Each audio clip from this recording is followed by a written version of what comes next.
It's Wednesday, the 19th of March. Welcome to the President's Daily Brief. I'm Mike Baker, your eyes and ears on the world stage. All right, let's get briefed.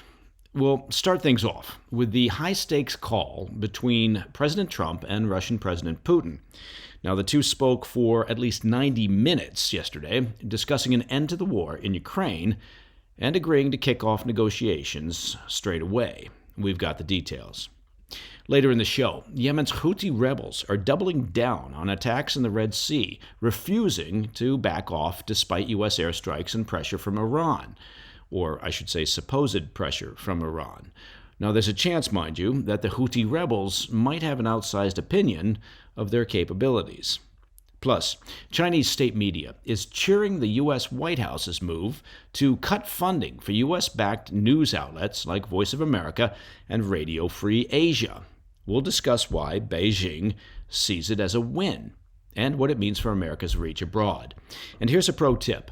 If the Chinese regime is crowing approval about something that a U.S. administration is doing, well, it may not actually be in the best interests of the U.S. And in today's back of the brief, after more than 9 months in space, 2 NASA astronauts stranded aboard the International Space Station since last June have made it back to Earth. But first, today's PDB Spotlight. We'll begin with President Trump's call with Vladimir Putin as the U.S. president presses forward on his attempts to secure a ceasefire in Ukraine, despite Kyiv's skepticism over the Russian strongman's motivations and intentions. The pair spoke for at least 90 minutes on Tuesday, a conversation that President Trump described as a, quote, very good and productive one. Now, they agreed to commence negotiations at a neutral site in the Middle East for a comprehensive peace deal immediately, though the pathway forward still remains uncertain. In the interim, however, Putin said he agreed to a more limited ceasefire that will halt attacks on Ukrainian energy infrastructure for 30 days, provided that leaders in Kyiv reciprocate. So, frankly, not really a ceasefire, just an agreement that in the course of waging war on Ukraine, Putin won't target power plants. According to a report from Axios, shortly after the call ended, Putin gave the order for the 30-day pause on power plants to be implemented. The Kremlin also said there will be a prisoner swap on Wednesday with Ukraine involving 175 soldiers from each side, and that Russia would also be returning 23 seriously wounded Ukrainian soldiers as a gesture of goodwill. While it could be described in some circles as progress, the measures fall well short of the Trump administration's proposal for a full 30-day ceasefire, which Kyiv endorsed but Putin rejected last week. Still, the 30-day pause on energy infrastructure attacks is similar to a previous Ukrainian proposal for a phased approach to peace. President Trump put an optimistic spin on the conversation in a post on Truth Social, saying there's, quote, an understanding that we will be working quickly to have a complete ceasefire and ultimately an end to this very horrible war between Russia and Ukraine. We will hopefully, for the sake of humanity, get the job done, end quote. The major question is whether Putin, a dyed-in-the-wool KGB officer, is negotiating with Trump in good faith or simply biding his time at a moment when his forces have Ukraine on the back foot. Spoiler alert, if all you do is look at his track record, Putin has never negotiated in good faith. As we discussed on Monday's program, Moscow's forces have all but expelled the Ukrainian military from the Russian Kursk region and are slowly advancing in eastern Ukraine, and intelligence suggests the Kremlin may be preparing for an offensive push in northern Ukraine. Putin appears to feel that he has the upper hand in these negotiations and is already attempting to move the needle in a direction more favorable to the Kremlin's long-term strategic interests. Most notably, and much to the alarm of leaders in Kyiv, shortly after the call with Trump, the Kremlin issued a statement saying that a key condition for ending the war is the complete cessation of foreign military aid and intelligence to Ukraine. Putin also reportedly called for Ukraine to cease the mobilization and rearmament of its military. Putin's demands didn't end there, though we don't yet have all the details of his conversation with Trump, but Putin has previously insisted that any ceasefire must include Ukraine abandoning its NATO ambitions and recognizing Russian territorial gains, terms that Kyiv has repeatedly rejected. Putin has also rejected proposals for a European coalition of peacekeeping troops in Ukraine to enforce a potential ceasefire, something that President Zelensky has said is a necessary security guarantee to deter future Russian aggression. Zelensky, for his part, confirmed Wednesday's prisoner exchange, noting that it was pre-planned prior to Putin's call with President Trump. He said that while he has not spoken to Trump since the call with Putin, he supports a halt on energy infrastructure attacks in principle and will adhere to that agreement as long as Russia does not violate its terms. But Zelensky expressed skepticism about Putin's true intentions, suggesting he's attempting to use these talks to, quote, weaken Ukraine so that he can, quote, issue ultimatums from a position of strength. Zelensky pointed to Putin's rejection last week of the 30-day full ceasefire proposal, saying, quote, they're not ready to end this war, and we can see that. They're not ready even for the first step, which is a ceasefire, end quote. Still, the White House appeared hopeful that talks on a more comprehensive ceasefire will rapidly progress. As noted, officials with the Trump administration said negotiations on a maritime ceasefire in the Black Sea, as well as a permanent peace deal, will commence shortly in the Middle East. Those negotiations have yet to be confirmed by Moscow. All right, coming up next. Yemen's Houthi rebels refuse to back down despite U.S. airstrikes. And China cheers cuts to the U.S. government media outlet, Voice of America. I'll be right back. Welcome back to the PDB. Turning to the Middle East, Yemen's Houthis have intensified their attacks on Red Sea vessels, launching what they claim is their third missile and drone strike wave on United States warships just since Sunday. As we've been tracking here on the President's Daily Brief, the Iran-backed Houthis resumed targeting vessels in the Red Sea just last week, specifically those linked to Israel, in what they call an act of solidarity with Hamas in Gaza. The U.S. responded forcefully, launching a series of airstrikes on Houthi-controlled areas of Yemen over the weekend and into this week, marking the largest U.S. military operation in the region since President Trump returned to office. Now, Iran has stepped in to mediate. Seriously, the Iranian regime, which has trained and funded and armed the Houthis, claims now that they're stepping in as mediators. In an exclusive report from Reuters, two senior Iranian officials said that Tehran urged the Houthis to de-escalate during a meeting on Friday. Oman, a frequent intermediary in regional conflicts, reportedly conveyed a similar message at the request of the Iranian regime. But the Houthis remain unmoved. The terror group publicly rejected the call for restraint, insisting that they will not, quote, dial down their attacks unless Israel lifts its blockade on humanitarian aid to Gaza. A journalist in Sana'a reinforced the group's stance, telling Reuters, quote, Yemen is at war with the U.S., and that means we have the right to defend ourselves with all possible means, end quote. On Tuesday, the Houthis claimed on Telegram that they launched a third missile and drone strike on the USS Harry Truman carrier group in the Red Sea. The Pentagon immediately dismissed the claim, with a U.S. defense official calling it, quote, false claims and disinformation. U.S. Air Force Lieutenant General Alexis Grinkowicz added that the terror group's missiles were missing their targets, quote, by over 100 miles. That's quite the miss. According to NBC News, the USS Truman has not been struck in either of the Houthis' previous two attempts. Meanwhile, tensions flared elsewhere. Houthi terrorists launched a ballistic missile toward Israel on Tuesday evening, triggering air raid sirens across the central region of the country. The Israeli military said it intercepted the missile before it could reach Israeli airspace, with no reported casualties or injuries. A senior Houthi official later posted a threatening statement in Hebrew on X, warning, quote, the Yemeni people will not leave Gaza alone, end quote. President Trump has placed full responsibility for Houthi aggression on Iran, despite Tehran's insistence that it is not directing the attacks. Oh, we have nothing to do with anything. While the Houthis deny that they're Iranian proxies, they remain aligned with Iran's Axis of Resistance network, which includes, of course, Hezbollah and Hamas terrorists. Washington is ramping up its response, as the Pentagon said it had struck over 30 Houthi sites since the weekend and would continue to use overwhelming lethal force against the terror group until they cease their attacks. Trump is also weighing new sanctions on the Iranian regime. The Houthi foreign minister stated, quote, the U.S. is threatening Iran and hitting Yemen. Now all scenarios are possible. We will do what they will do to us. adding if the U.S. strikes Houthi positions from the USS Truman, the terror group will strike the carrier.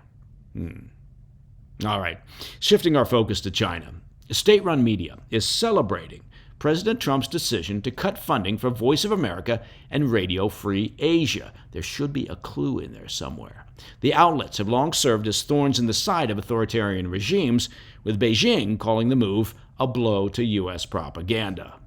The executive order signed Friday, which halts public funding for the U.S. Agency for Global Media, has already resulted in the furlough of roughly 1,300 Voice of America or VOA employees, with similar cuts hitting Radio Free Asia and Radio Free Europe.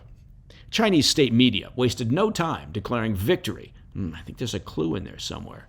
The Global Times, a mouthpiece of the Chinese Communist Party, the CCP, framed the decision as evidence that even Washington had turned its back on the VOA, quote, lie factory, calling it a, quote, dirty rag that had been discarded. The Chinese paper's former editor-in-chief gloated that, quote, Voice of America has been paralyzed, and so has Radio Free Asia, which has been just as vicious to China, end quote. I swear there's a clue here somewhere. The Global Times went on to claim that without these outlets, quote, demonizing narratives about China would cease to exist. VOA and Radio Free Asia have spent decades exposing Beijing's abuses, from mass Muslim internment camps to the CCP's obstruction and obfuscation during the early days of COVID-19. Though officially banned in China, their broadcasts still reached audiences via VPNs and shortwave radio. Now, with their funding on the chopping block, the question remains, how much of a dent will this make in the flow of independent reporting into China? With Beijing's iron grip on information, it's difficult to gauge how ordinary Chinese citizens view these cuts. Well, critics argue that defunding these outlets is a gift to authoritarian regimes.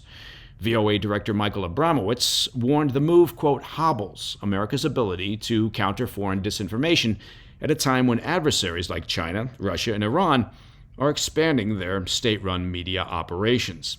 Radio Free Asia's chief executive was even more blunt, calling the cuts a, quote, reward to dictators and despots, including the Chinese Communist Party, who would like nothing better than to have their influence go unchecked in the information space, end quote. The Trump administration, however, defended the decision, arguing that taxpayer dollars will no longer fund what it describes as, quote, radical propaganda. The White House has long accused VOA of editorial bias, and this latest move reflects a broader effort to rein in its direction. Authoritarian leaders outside of China have taken note as well. Former Cambodian leader Hun Sen, who spent years cracking down on independent media, praised Trump's move. I swear, somewhere in here there is a clue, calling it a, quote, big contribution to eliminating fake news. I'll just repeat that. Authoritarian leaders are praising the move to shutter these U.S. government-funded news outlets. Meanwhile, in Eastern Europe, the Czech Republic is urging the EU to intervene to keep Radio Free Europe operational, warning that the U.S. withdrawal weakens media freedom in a region increasingly targeted by Russian disinformation campaigns. Founded during World War II to counter Nazi propaganda, VOA reaches an estimated 360 million people weekly in nearly 50 languages. Radio Free Asia, launched in 1996, focuses on 6 Asian nations where press freedom is virtually non-existent, including Myanmar, formerly known as Burma, and Laos, reaching nearly 60 million listeners weekly. For now, the full implications remain unclear. But with China's state media reveling in the moment, one thing is certain. America's ability to project soft power and shape global narratives has taken a major hit, and Beijing, Moscow, Iran, and other regimes eager to control information are more than happy to pick up the slack. Look, not for nothing, but I've spent most of my life overseas, and in large part dealing with difficult regions where authoritarian governments work hard to ensure that their populations don't have access to news and information. For many of these people, the VOA, over the years, was the one outlet that gave them access to the outside world. Now, has the VOA over the decades been used in part to project American opinion and democratic ideals, to project U.S. soft power through its news broadcasts? Well, absolutely. Has that been important to generations of people hungry for news and information and opinions that differed from what their dictators and authoritarian regimes wanted them to hear? Absolutely. Look, if the cuts to VOA, Radio Free Europe, and Radio Free Asia are simply part of the U.S. administration's DOGE effort to trim waste, well, they could be well served by reconsidering this value proposition. If your actions are being praised by the Chinese regime and other authoritarian governments, you probably should rethink your actions. Okay, coming up in the back of the brief, some good news. 2 NASA astronauts finally returned to Earth after spending more than 9 months stranded aboard the International Space Station. We'll have those details next. In today's back of the brief, I wanted to close out with a bit of good news. 2 NASA astronauts stuck on board the International Space Station, or ISS, since June of 2024 have returned safely to Earth aboard one of Elon Musk's reusable SpaceX Dragon capsules. The return of Boeing test pilots Sunita Williams and Barry Wilmore comes more than 9 months after a series of mechanical failures aboard Boeing's new Starliner astronaut capsule stalled their homecoming. But on Monday, the pair boarded the SpaceX capsule, along with Dragon capsule commander Nick Hague of NASA and Russian cosmonaut Alexander Gorbanov, to begin their 17-hour voyage back home. That's according to a report from the New York Times. The capsule splashed down off Florida's Gulf Coast just after 6 p.m. on Tuesday, concluding the 286-day saga. Commander Nick Hague could be heard saying the crew was, quote, grinning ear to ear upon their return. Now, as you may recall, Boeing, in partnership with NASA, launched astronauts Williams and Wilmore into orbit in early June of last year in what was supposed to be a brief test flight of the Starliner craft lasting roughly 1 week. But shortly after launch, the vessel began experiencing a cascade of technical malfunctions, including thruster failures and a radiator leak, forcing the 2 astronauts into an extended stay aboard the International Space Station. After 3 months of deliberations, NASA ultimately decided it was too risky for the 2 astronauts to return aboard the Boeing capsule. During their extended stay, Williams and Wilmore took over responsibilities aboard the ISS from astronauts who departed the station last fall. Now, while they said their ordeal had been, quote, trying at times, they kept in good spirits, stating in a recent interview that at the end of the day, quote, it's work, it's fun. Meanwhile, the fully automated Boeing craft was piloted back to Earth without a crew last September, causing embarrassment for Boeing in their quest to compete with Elon Musk for space dominance. How cool does that sound? Space dominance. Speaking of Musk, well, he was accused of politicizing the situation earlier this month when he said he had offered to bring the 2 astronauts back last fall, but was rebuffed by the Biden administration for political reasons. But Bill Nelson, who served as the administrator of NASA under Biden, said Monday that he was not aware of any conversation with Musk or other SpaceX representatives about bringing the astronauts home early. And NASA officials have also consistently stated that the decision to delay their return until March was made solely based on what would cause the least disruption to the operations of the International Space Station. Regardless, setting politics aside, which frankly is never a bad idea, it's very good news to welcome the astronauts home. And given the state of the world currently, well, a bit of good news is always welcome. And that, my friends, is the President's Daily Brief for Wednesday, the 19th of March. If you have any questions or comments, and I hope you do, please reach out to me at pdb@thefirsttv.com. And as your mother always told you, to listen to the show ad-free, just become a premium member of the President's Daily Brief by visiting pdbpremium.com. Always remember, listen to your mom. I'm Mike Baker, and I'll be back later today with the PDB Afternoon Bulletin. Until then, stay informed, stay safe, stay cool. Hey, thanks for tuning in. If you enjoyed this video, don't forget to hit that like button and leave a comment, a really positive, nice, and kind comment. That would be appreciated. And if you're not already subscribed to our channel, make sure to subscribe and turn on notifications so you don't miss any of our daily updates.